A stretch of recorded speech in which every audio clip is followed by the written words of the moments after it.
Welcome to After Dark at the Fixed Ops Roundtable, featuring Kara Delane and Ted Ings. This episode is brought to you by BG Products, partners beyond products. And now for your hosts, Ted Ings and Kara Delane. Welcome, everyone, to the Fixed Ops Roundtable After Dark. Happy almost Thanksgiving, Ted. Happy almost Thanksgiving, Kara. So who are the guests tonight? I guess it's me and you. I guess it is. All right. I think we can carry the show. What do you say? You never know what we might talk about, Ted, just being you and I. So this might get interesting. So hopefully there's some people watching us tonight. They're sharing the video and seeing what we talk about right here before Thanksgiving. And we haven't done that in a while. And it's actually a really good opportunity for us to give thanks, because we have a whole lot to give thanks for this year to our automotive community, and appreciate everything that everyone does for the Fixed Ops community.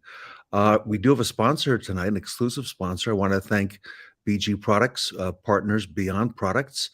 I had a great phone call today with BG Products, and I was working the phones as I normally do, and especially the day before Thanksgiving. And we're very grateful to BG for all we're doing. Now, did you know, Kara, that we're going to have the 100th, good evening, Jerry Davis, the 100th episode of the podcast coming up in less than 2 weeks on Monday night, December 5th. How does that feel, Ted? 100th episode. It feels like a lot, right? There's a whole lot going on. But so we're going to have... Now, did you even know we had a podcast initially? I don't think you knew, right? Initially, no. And that's what's so amazing to me is not only are you doing the roundtable and the trainings, you've got this, you've got the podcast, you have so many things going on. I feel so overwhelmed day to day in everything I've got going on at the dealerships, the roundtable, the show, everything. And then I think, how on earth does Ted do this all the time? So we're going to have for that night a special combo, After Dark and Fixed Ops Roundtable podcast. And we're going to have with us Tully Williams. We're going to have Ed Roberts, and we're going to have Michael Cirillo. You remember Michael, the voice of the Master of Ceremonies. He's fantastic, right? So he's going to talk to us about podcasts, and we'll give some behind the scenes on the podcast on what we do. And it comes out every Monday, and it's on all the podcast platforms, and it's pretty cool, and a lot of great things happening there. So hopefully we've got a lot of people watching. You know what? It's one of the top podcasts. I've had people tell me other podcasts are like in the top 100 and all that. Samantha, good evening. Grateful to you as well. Happy Thanksgiving. But we are like in the top 50 podcasts, and we do it every week. We don't do a podcast like once in a while. We're out there every single Monday with a podcast, rain or shine. That's incredible. Well, congratulations. And I mean, there's nothing better than being able to talk about the automotive industry and spread some knowledge and network. And what a better way to do it than podcasting? So this coming Monday night, we're going to have a very special guest from Samantha's company, UVI, who's going to be on the show. And I don't want to give away everything that's going to happen, but we have a special announcement next Monday night. And Samantha, thank you for all your work behind the scenes to put that together. And we're excited about hosting that. So that's coming up next Monday. And then the following Monday is the 100th podcast. So looking forward to that as well. So much going on and so much happening up until the new year. And then 2023 is just going to be crazy, Ted. I think it's going to be a great 2023. And that's some of the conversations we've had. So Jeffrey, good evening. So Kara, I was telling you that somebody saw us on TikTok. All right. Yes. And I don't know if that's good or bad. I understand it's pretty good, right, Jeff? So we hear that's fantastic, and happy Thanksgiving to you, Jeff, as well. And so the TikTok is getting noticed, Kara. So thanks for getting us on that platform just a few months ago. Well, good. Yeah. TikTok is the up and coming platform. And I think, in the marketing space, if you're not on TikTok, you're doing it wrong. I don't know how easy it is to sell on TikTok. I have sold some cars off of TikTok. Got some orders coming in from there as well, but it's more of just a branding tool and get your name out there and just say, hey, we're on TikTok too. So I think it's going to work well for us. And I think that in the next 6 months to a year, you're going to see a lot more people coming over to that platform. So I'm glad that you convinced me to get started on that early. And thanks for all those posts that you've been doing. I've been enjoying that, especially that latest one with the cowboy hat. Yeah, I've been having fun with it. The What Would Marco Do videos are going to be fun to do from now on. But yeah, I think I'm going to have a lot of fun with the cowboy hat and the Wild West theme going on up until January with our next event. So tell us about that. When is that event going to happen? Oh my gosh, it's starting on a special day, Ted. And I don't even know if you know, but it starts on my 25th birthday. Wow. So it starts on January 23rd, 24th, 25th, and the 26th. So it's our 4-day virtual event, first 4-day one that we've had yet. So it's going to be really fun, really big Fixed Ops Roundtable, Wild West. So hopefully everybody will join us on there. Grab your cowboy hats, your Western wear, and come see us on January 23rd. So the first day is your birthday. Is that correct? Yes. Now, is this the first time we've had a Fixed Ops Roundtable on your birthday, Cara Delane? I think so. Yeah. Since I've started working for you, I don't think we've had one on my birthday. And I've worked for you a little over 2 years, I think. So yeah, it's going to be a great event because it's my birthday. All right, audience. So we'll have to plan something special for that. That's going to be a Monday, the 23rd of January. So look at that. We got a 4-day event coming up.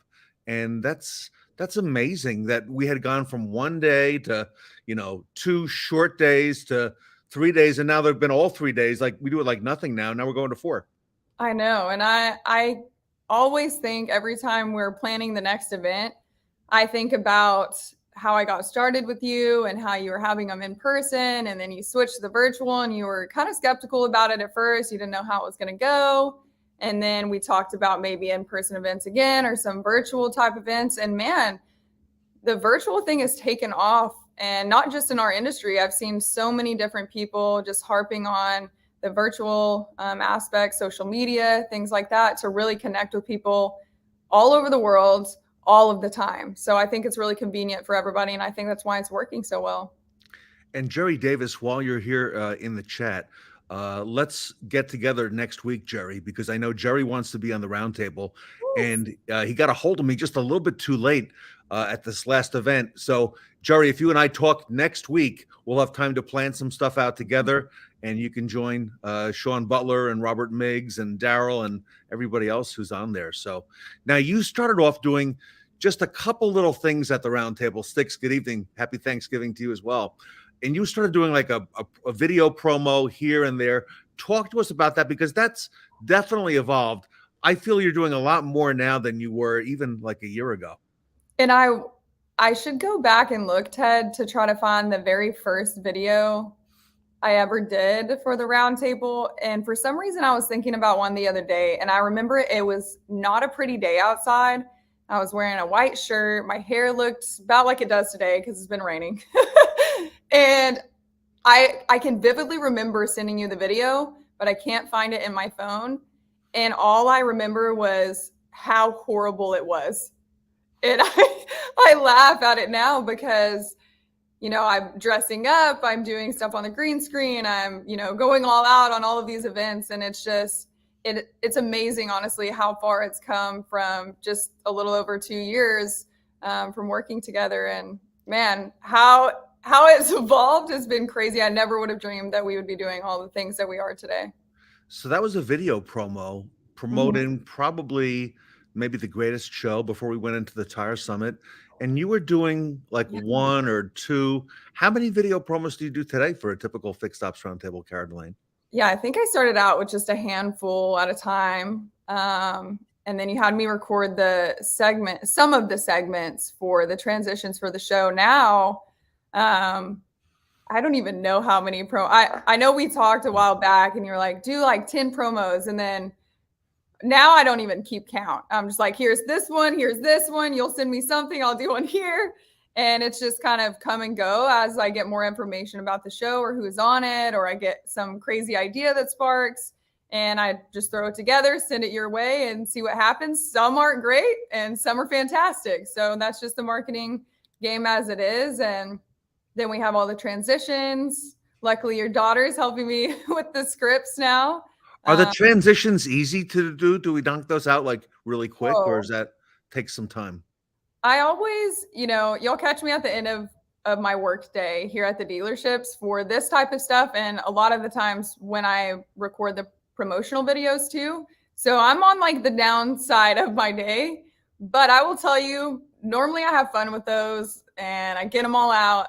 But the transitions are a lot of work. And I think leading up to that, I feel like, oh, I've done all this stuff for the last few months. Like I look back on it, I feel like, wow, that was a lot of stuff.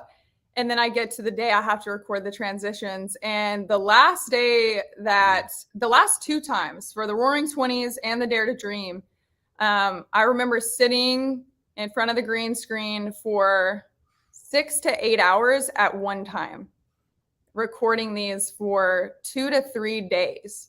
So, I mean, you know me, I get a smoothie halfway between, or I might take a lunch break, but I mean, it is like go, go, go. And so it's a full shift of a day. And I usually do them on the weekends now. So I'm well rested, but those are the most challenging because they have to be perfect. I have to know like pronunciations have to be correct. I have to know what I'm talking about. A lot of research goes into that. So it's a lot of work for the actual event just a few days before. And I think that is the kicker, is it's all on a time crunch. So I'm sending it off to you so we can get it to the film guy and get it rolling. So, Okay, so but it's always fun. something came in the mail today that you received. It's something very special for this event. And I want to show that and put that up on the screen because you sent me a picture. And talk to us about what this is and all the things that happen once you receive it and now it's in your possession. What is this here? Yeah, so this is my little sign that Allison Landis from Inkcentric, she's so sweet, sends me every single time now. And I don't even remember the first one that we did, but now I've been getting them every time for each event. And it's just a little handheld sign, nothing crazy, but I do think that it really adds to the branding for the show. I can get dressed up and take photos and do these videos, but it just adds a little something extra when you've got the branding and the theme of the show right there in my hands. So I think it really, really sets everything over the top when I get these signs. So thank you to Allison for that. Now, have you come to rely on the sign? Is it important? Like if you didn't have it, would something feel missing? Yeah. So the last show, when I didn't get my sign in on time, my parts department somehow lost it for a little while. I never found that one, actually. I was thinking about that today, and she had to reship me another one. So I was a little delayed, and I was sending you some pictures and doing these promotions and stuff. And I was just like, it's just not the same because it's such a recognizable logo and brand that, if it's in my hand, everybody knows, oh, that's the Roundtable. Oh, it says Wild West. They know what I'm talking about, and maybe why I'm dressed up so crazy. Sometimes they're probably like, why is Kara wearing a mask and looking crazy? And maybe they don't read the text, but if I have that sign in my hand, they're going to know what I'm talking about. Okay, so the signs kind of lead things off, and then you start with what? Are there video promos from there, or are there things you do ahead of time? Are there costumes ahead of that time? Are there props that you need before you can even do a video promo? I feel like when we first started a few years ago, I was just, everyday clothing. I would just do the video and you would send me some scripts even. And now I'm like, I can't do this unless it's perfect, So I need the sign. I need a whole wardrobe of ideas of how I'm going to advertise this upcoming event. And, during the Roaring 20s, I had, I think, 5 or 6 different flapper girl dresses, multiple wigs, different headpieces, the whole 9. And for the last event, I had multiple masks, but some of them were not working so well with me talking. So yeah, like the Wild West, I need a cowboy hat. I need some jeans, boots, some different outfits that I won't reveal just yet, to make the whole thing come together and make it feel more realistic, and also just bring some light to the automotive industry and fixed ops and make it a little more fun. The very first big event that we did together was the tire summit. I don't know if you could have worn a special out. Maybe you could have worn like a big tire from David Boyle could have set one down, or Samantha could have set one, right? A big tire. But so I understand that. But the one after that was Jumanji. And I think that was the very first outfit, or casting outfit that you wore. Yeah, the Jumanji, and then I remember the race car outfit were early on. So one of those for sure. But I think where I really took it up a notch was that Jumanji themed event, because I had that whole costume that I had ordered, and I had a lot of fun with that one because I had like dinosaurs in the background on the green screen, and I was running around, and I always get creative. Obviously, I have an amazing studio, an amazing team back here, but a lot of the times what I do, I do it all by myself. So I'm like, people watching from the outside, or if I'm running around on the lot in these outfits, probably think that something's wrong with me, honestly. But the outfits have continued to get better and better, I feel like, since that Jumanji event. And yeah, I feel like that was the start of it all. Now, forgive me. I think in the very beginning, I sent you some scripts, right? Mhm. And we did that for maybe a couple events, maybe a handful of events, but you ditched the scripts after a while and went to your own stuff. Tell us about that. Yeah, so you were sending me scripts, which was nice at first because I didn't know a lot of people in the fixed ops community, and I didn't know a lot about fixed ops in general. So it was nice to have those scripts to kind of guide me for a while. And then I remember telling you at one point, I was like, I got it, Ted. It doesn't sound like me. They're sounding the same. Like, let me just do what I want. Mm-hmm. And now you're like, what is this? And I just sent you some crazy thing that I've come up with. So it's been interesting. I don't know. How do you feel about it, Ted? Well, I think I let you know how I feel, right? Now, I think typically I'm pretty easy to work with, but if something is not right, I do have a tendency to let you know, right? I think you let me know for sure. But at the end of the day, we want the show to be perfect, and that's how it should be. I don't want anything out there that's not, 100% and of the fixed ops world. So, they're all going to see it. I don't want to let you down. Jerry Davis and you don't. Jerry Davis says, Carol, you have embraced and grown this so much, and I know that you have.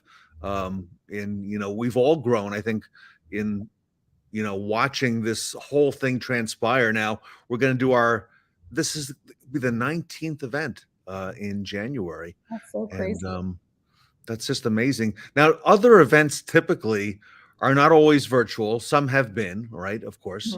Mm-hmm. But they don't have all this fanfare. They don't have these themes. They don't have Sean Butler, good evening, happy Thanksgiving. They don't have all of these costumes, the music. Mm-hmm. How important is that to what we do? Because it's not really traditional or an orthodox approach that we use. Well, after hearing and getting to know so many people in the automotive industry and the fixed ops industry, it's interesting to me to get this feedback from people, whether it's online or maybe I run into them at conferences or different events here and there, that they always tell me, you bring a lot of energy to the roundtable and you're bringing a lot of light to fixed operations. And, at the end of the day, that's what I aim to do. And I've been to many other automotive conferences that are real, formal, and it's just kind of all the same. And I mean, I work in marketing and advertising every single day. And so you have to grab people's attention. You have to make something interesting for them to want to watch it. So what a better way than to spruce it up a little bit and have some themes. And for a while, it was just myself dressing up. But Ted, I think everybody watching us tonight and everybody that watches the roundtable, I have seen more and more of you guys and gals getting dressed up right along with us through the last few events, that I'm even seeing people get excited for future events that we haven't even really talked about. So I think it's going to get interesting as this evolves even more, Ted.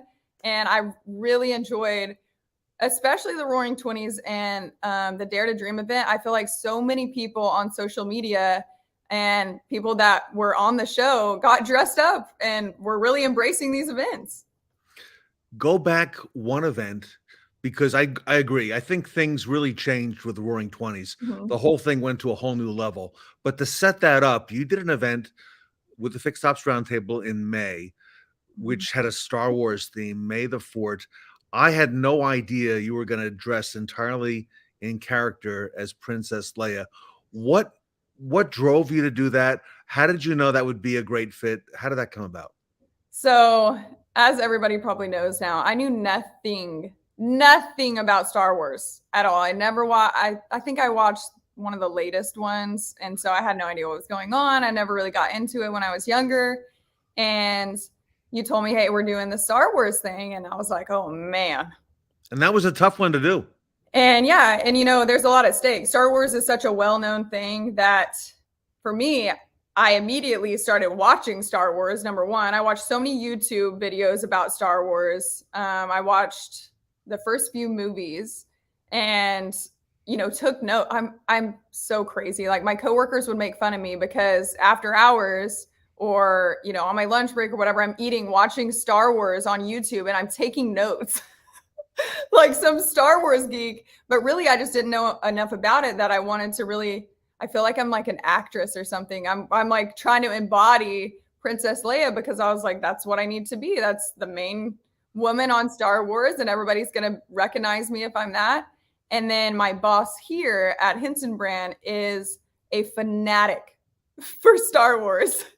So he took it even further. He called his cousin who had the R2D2, which was amazing. We got him to bring him down here and we really took off with that. My whole team was on board with it. And they were loving watching me do this after hours, just laughing at me, dressed as Princess Leia. All the people in the dealerships loved it. And I feel like everybody on the roundtable will not forget May the 4th be with you, because that was by far one of our most powerful events that we've had. Oh, I agree. And that was another 3-day event. And then Roaring 20s, unforgettable theme, music, the costumes, the whole era, right? Everybody was into that. Best Practice Awards. Jeff Daniel, the back of the house is really the front of the house. Yeah, thanks to the focus on fixed ops. So thank you so much, Jeff, and happy Thanksgiving. And then this last one, Dare to Dream. So now you're right. We have people sending in pictures, not just for this next event, but for the one after that. That we just talked about the other night. It's so funny that we plan an event and as soon as the last one's over, we start working on, right now we're working on the Wild West. And it never fails that everybody that follows along with the roundtable is like wanting to know what's happening for the next event, 6 months down the road or however far it may be. And it's becoming so fun with the costumes and the whole themes that everybody is finally giving us like a little 2 cents here and a little 2 cents here of what maybe we should theme these events. So it's been really fun. I'm super excited for the Wild West because I'm a West Texas girl myself. But the one after that, we've had, at the end of the day, Ted, give the people what they want, we got to give the people what they want.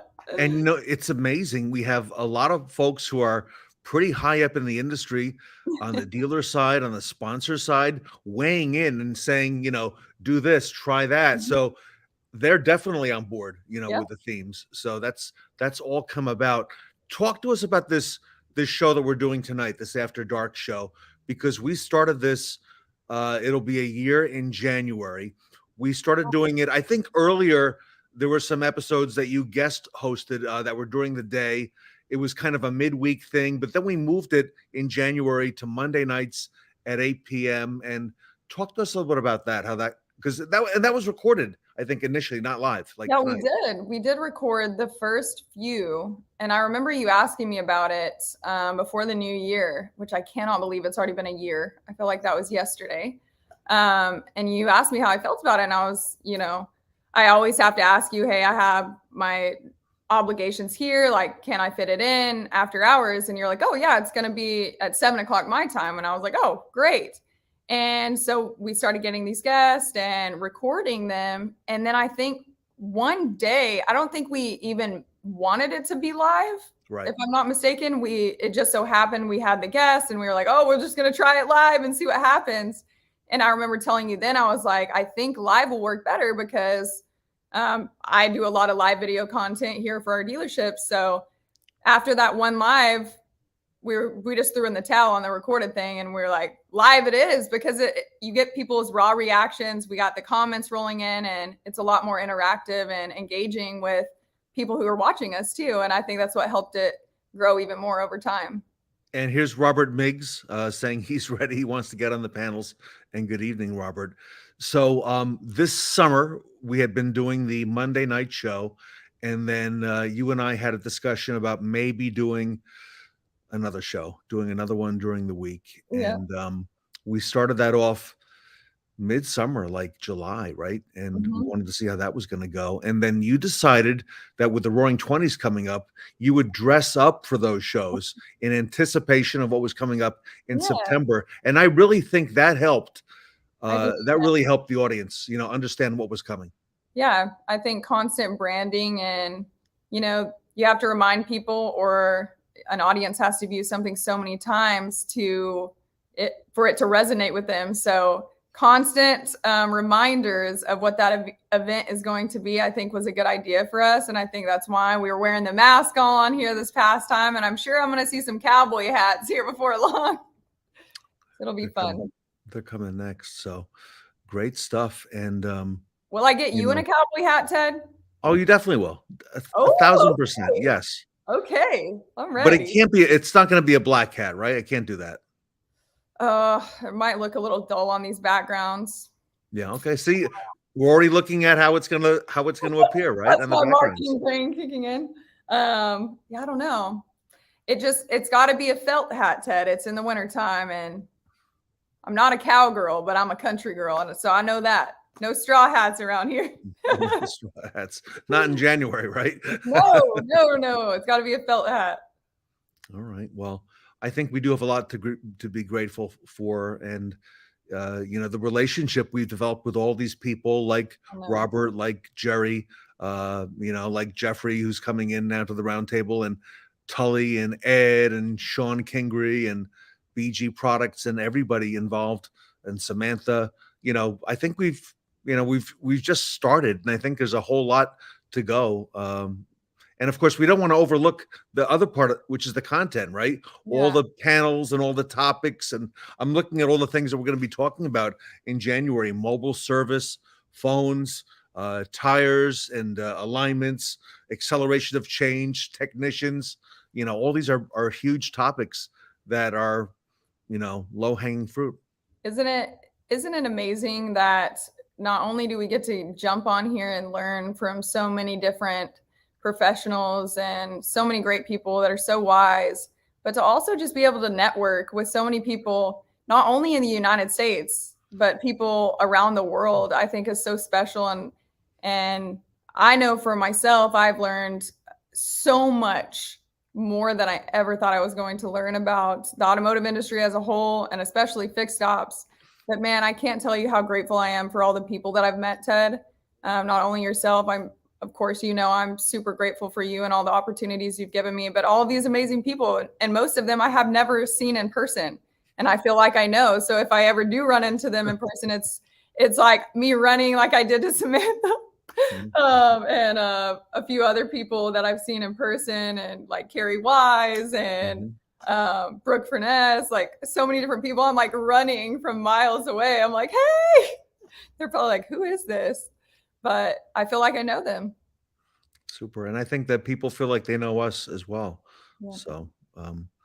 So anyway, tonight, very grateful to everyone, and to you, Kara, for all you do for this event, and appreciate you very much. And of course, I would be remiss if I didn't say we also appreciate Michelle McLean and all she does on the graphics, and the amazing look that she gives all these backgrounds and roundtables and headshots. And I heard that the promo announcements for this event, Kara, are going to be wanted posters with people's pictures. So I would not be surprised. Michelle is so amazing at her craft, and I can't wait to see what she's going to do with this event, because I know she was just as excited as I was about it. So I'm sure she will not let us down there.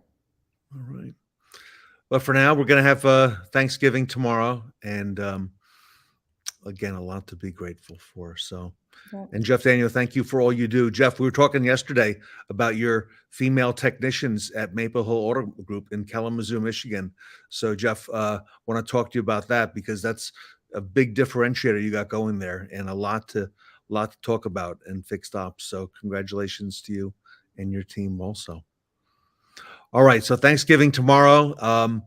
We've only got, I think, about 2 months until this event, and we got the holidays in the middle. We got Thanksgiving, we got Christmas, we got New Year's. We going to get all this done, a 4-day event by January, end of January? We always pull it together, Ted. You know, somehow, some way, it all comes together. So I'm feeling optimistic.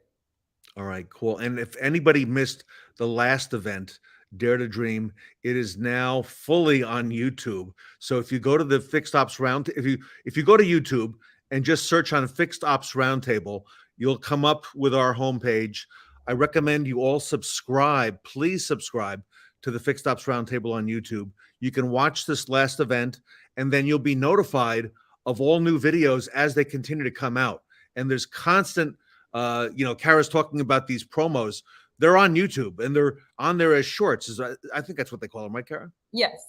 Yeah. So not to be missed, everybody, and they're all there. And there's going to be 4 events next year, and looking forward to all of them, Kara. It's going to be a great 2023. I know I'm skipping over December a little bit, but I'm feeling like, after December is over with and 2023 is all going to be uphill for fixed operations, the roundtable for you and I, and that's just how I'm going to look at it. All right. Well, happy Thanksgiving again. Well, happy Thanksgiving to you, Ted, and thank you for everything that you do for myself, all of our peers that are watching us right now, and fixed ops in the automotive industry. It wouldn't be the same without you. Super. All right, everybody. We will see you after the long weekend. We'll be back on Monday with a special guest, and we look forward to that. And that'll be the next After Dark show. So on behalf of Kara and myself, happy Thanksgiving, and we'll see you all next week.